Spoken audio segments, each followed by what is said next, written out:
Hello everyone, my name is Carlos de Leon Polanco and I'm gonna be talking about Tails during this presentation. I decided to do a slide presentation because on some part of the presentation I will have to go and show my system on the BIOS and it's gonna be like hard to record it. So I'm gonna take some pictures and put it on the presentation and show what I did to you guys. Also, I chose this character Tails from Sonic to help you remember the tools that I'm using. My goal for this demo presentation is that by the end of this presentation, you guys have an idea of how Tails work, what is it, what does it do, how you can install Tails on your USB using the Linux command, also activated from the BIOS. And if we have enough time, we can talk about a famous case where it was used. Spoiled, Facebook and FBA cooperate to solve the case. So, what is Tails? Tails is a free digital security toolbox. They consider themselves as a portable operating system that protects against surveillance and censorships. Tails use the Tor network to protect privacy while you are online. It works as simple as you install the operating system on a USB stick and you will have a secure computer anywhere you go. These toolbox include a selection of applications to work on sensitive documents and communicate securely. Everything in Tails is ready to use and has safe by default. Now that we know what it tells, let's see what we need to install the tools. On the requirements, you will need one USB stick with a minimum of 8 gigabytes. You will be a Debian or Ubuntu or any derivative, just as Kali Linux, Mint.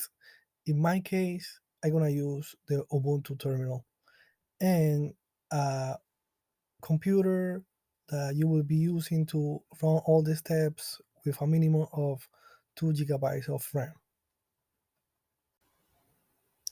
Now that we know what we need, let's go to the step-by-step installation. As I said, I will be using the command line on Ubuntu, and the first thing that we need to do is open the terminal. Then we need to download the USB image from the terminal. So let me copy this command and paste it on the terminal. Do not worry, I will be provide all the commands that I will be using. This is gonna take a while, so I'm gonna pause the video. Now that the file successfully downloads, you want to know where it downloads. So and if you want to move it somewhere else, you can do it, but you need to know the locations.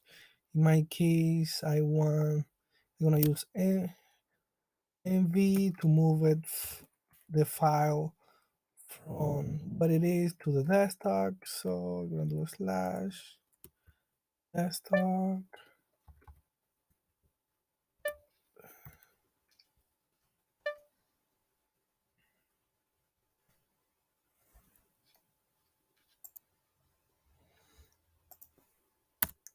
Once the file moves to the desktop, we can continue to the next steps. So now we want to find the location of the USB that we're gonna use. And for that, we're gonna do ls.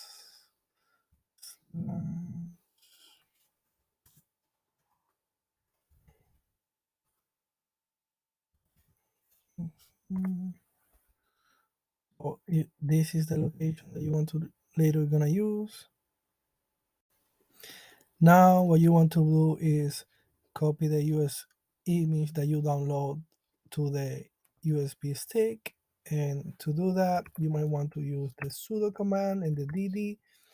And we're gonna use if, and we're gonna put the location where the USB image is. In my case, is home Carlos desktop, and the name of the file, and then you're gonna put the destination that will be the USB.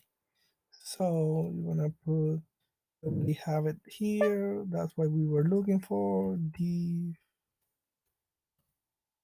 and SDA, and we want to do this. And so the USB will be automatically set up as a bootable, and we want to put direct status so we can show the progress. It usually take a while, so I just gonna pause it and continue with the video later. Once you're done with this step and want to move on to step number 5 to restart the computer, you want to see the model of your machines to see what keys you will be pressing. In my case, I have an Asus and I will be pressing the X button. So we're gonna go ahead, and once you restarted it, one option, like in my case, this appears as my USB. So you want to boot it from this option, you just press enter, select the USB and press enter.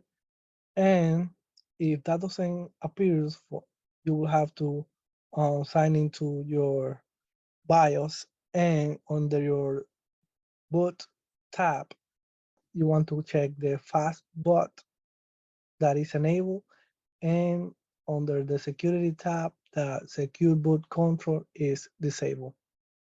And then start the step 5 again. Roll power on and press the key button. Let's see, this appears. Select the one that your USB is at. Let's see, tails.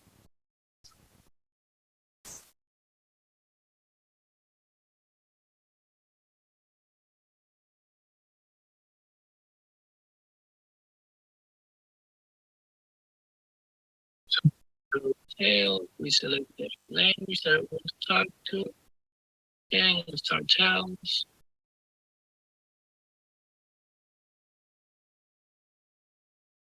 Now that we are into the tails, to demonstrate that we are, the tail doesn't store any information, we're gonna log into Office 365, save my first we need to connect to a network.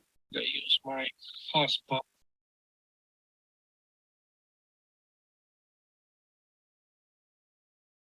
Now, let's see if it connect, disconnect. So there's to connect to automatically, configuration to a bridge. I don't want to do a bridge right now. Just load. Then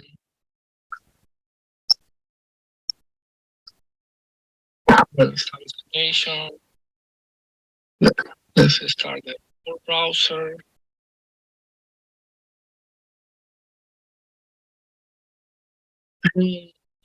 Sign into the Office 365.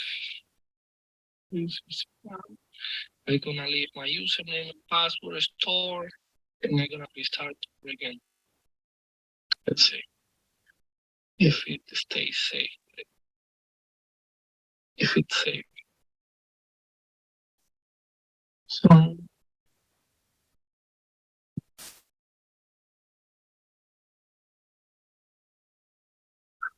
gonna put my user and save it, I will have to use my phone. It's a two-way verification. Do you want to stay connected? I will click yes.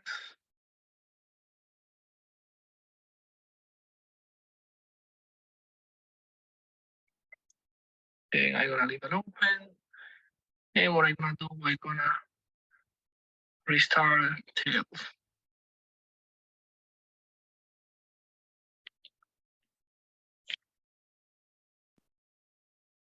Um, you will have to press the booting key again.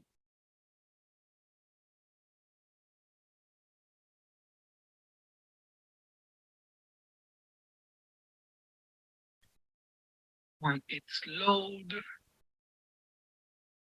we're gonna see that nothing is stored, and we will have to log in from zero again. So as you see, it asks you for the language, start Tails again, same process as if we never used it before. And when I go to a tour, it's not even connected to my hotspot network, so I will have to do it again and put the password. It's not even connected. So that's how I demonstrate that Tails. That's how I demonstrate that Tails doesn't store any information on the OS. Moreover, to demonstrate that Tails can run on any computer device, I also tested it on a MacBook computer, and same as the Windows, you will need to make sure that the security boot is disabled. In this case, it will say no security, and also you need to allow boot media that can boot from external or removable devices. And then you will see Tails up and running as normal. Another thing to mention is that the MacBook has an Intel processor, and to have access to the bootable options, you will hold the Command R at the same time.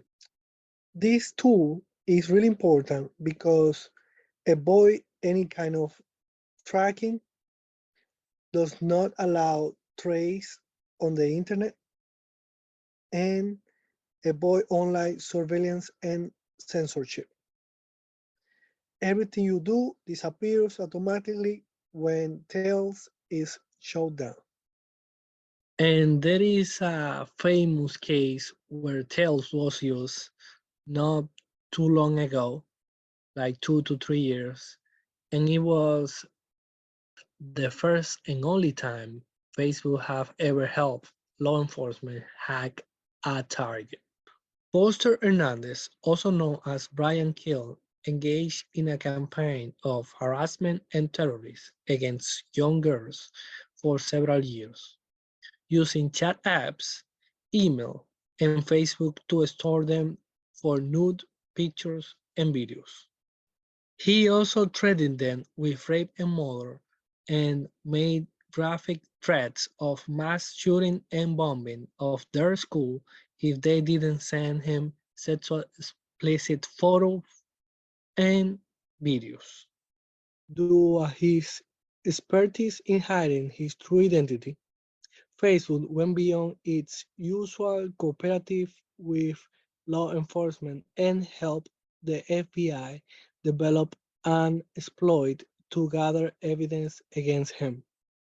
Hernandez was using the secure operation system TELS to remain hidden. If you would like to know more about this interesting case, for example, if he got caught or not, how he was using TELS, and more, I will recommend you to go to the entire article right here written by Lorenzo Franceschi, and this is the TEL webpage. Also, you can click on that and you will go to the page. Otherwise, thank you for your attention. and let's use tails. Bye.